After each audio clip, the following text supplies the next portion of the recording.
Ever wondered if your grandparenting style is more of a sweet apple pie or a spicy chili pepper? Well, buckle up, buttercups, because we're about to take a wild ride down the grandparenting quiz lane. All right, question 1. How many candies do you have in your pocket right now? If your answer is enough to start a candy shop, mark yourself down for an A. If you're looking in your pockets and all you find is a grocery list from 2 weeks ago, well, mark down a B. Next up, question 2. How often do you pretend to forget things just to mess with your grandkids? If you're grinning ear to ear, thinking about how you forgot where you put little Timmy's favorite toy just last week, well, that's an A for you. If your heart is racing at the mere thought of forgetting something important, it's a B for you. Moving on to question 3. When your grandkids ask for a bedtime story, do you make up tales about your adventurous youth or read them a story from a book? If you've got a treasure trove of stories from back in my day, you're scoring another A. But if you're more of a let's stick to the script grandparent, jot down a B. And finally, question 4. How often do you spoil your grandkids? If you've lost count of the number of ice cream cones, toys, or surprise outings you've treated your grandkids to in the past month, you're definitely an A. If you're more of a treats or for special occasions kind of grandparent, it's another B for you. Now tally up those answers. If you answered mostly A's, you're definitely more of a sweet apple pie. Warm, comforting, and always stocked with treats. On the other hand, if you answered mostly B's, well, you're a spicy chili pepper. You're unpredictable, full of surprises, and you definitely keep your grandkids on their toes. Now let's dive into some hilarious grandparenting stories, shall we? Picture this, a grandfather. Let's call him Earl, trying to figure out FaceTime. Now Earl's a sharp fella, but this technology malarkey isn't his cup of sweet tea. So there he is, holding the phone up to his ear, wondering why he can't see his grandkids. Well, Earl, it's because you're not supposed to listen to their faces. Then there was the day Granny Sue decided to babysit her little angels. She thought, how hard could it be? Well, Sue, it's like trying to herd cats while juggling flaming swords. She's got one twin painting the dog blue, the others up a tree, and the babies decided to explore the wonders of the toilet bowl. By the end of the day, Granny Sue had aged about 10 years, but boy, did she have stories to tell at the next bingo night. Now, when it comes to spoiling grandkids, nobody does it better than Granny Ethel. She's got a cookie jar that's like Mary Poppins' bag, never empty. One time she thought she'd try to sneak some veggies into the grandkids' diet. So, she baked a batch of broccoli cookies. Well, let's just say, Ethel became infamous for her green cookies. The kids still talk about it, and not in a good way. Oh, and who could forget Grandpa Joe's attempt at a hip-hop dance-off with his grandkids? Picture a tall, lanky man, all limbs and enthusiasm, trying to do the floss. It was a sight to behold, and it ended with a trip to the chiropractor. But hey, at least he won the title of Grooviest Grandpa. And that, my friends, is why being a grandparent is the best role in the world. You get to have all the fun and laughter and then hand them back when they start to get cranky. It's pure joy, with a side of hilarity.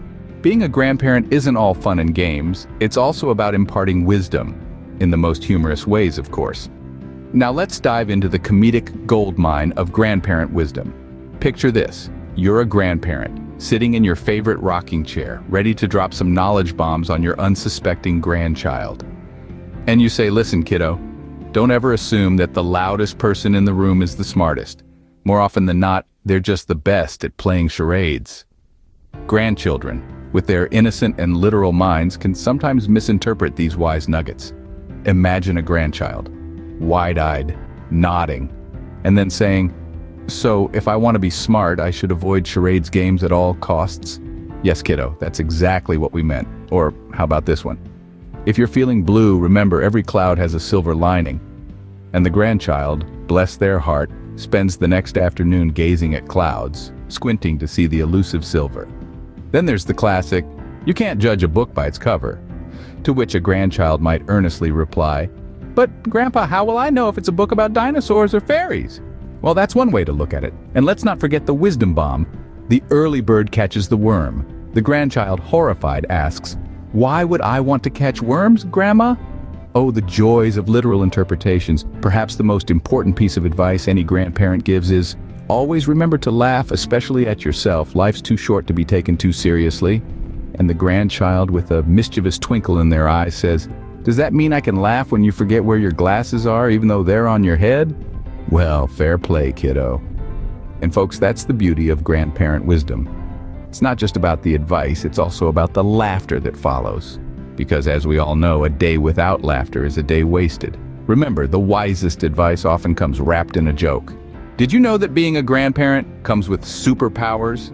That's right, folks. Just when you thought your parenting days were over and all you had to look forward to was retirement and quiet evenings, boom, you become a grandparent and suddenly you're endowed with powers that would make Superman green with envy. So what are these superpowers, you ask? Well, let's dive right in. First up, we have the power of spoiling without consequence.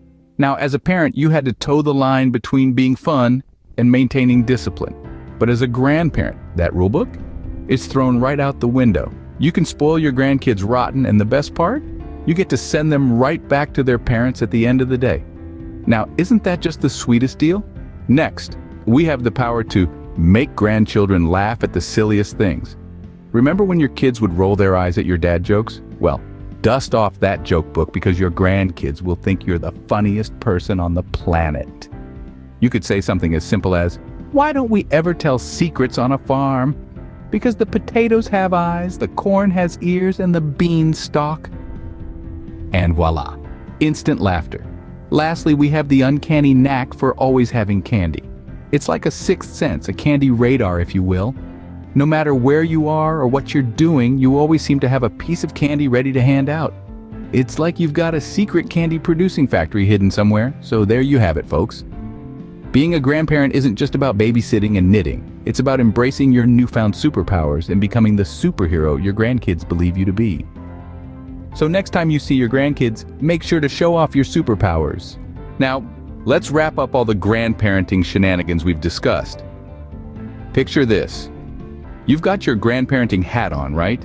It's not an actual hat, although it could be, especially if it's one of those cool ones with fishing lures stuck in it. Now, remember the grandparenting quiz? Oh, the fun we had. We laughed, we cried, we questioned whether we'd ever be able to remember all our grandkids' names. But hey, that's why we invented nicknames, isn't it? And let's not forget the grandparenting chronicles, those epic tales of grandkids running amok, of cookies baked at midnight, and of the infamous "when I was your age" stories that we've all got in our arsenal. Ah, the drama, the suspense, the uncontrollable laughter. The chronicles, folks, are the stuff of legends. Then, of course, there's the grandparenting wisdom. That's a treasure trove right there.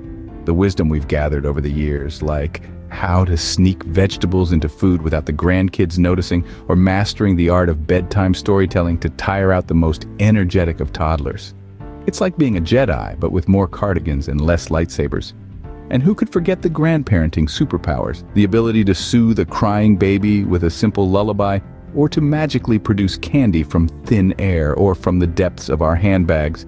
It's like being a superhero, only our capes, our aprons, and our utility belts are filled with tissues, snacks, and Band-Aids. So there you have it, the grandparenting journey.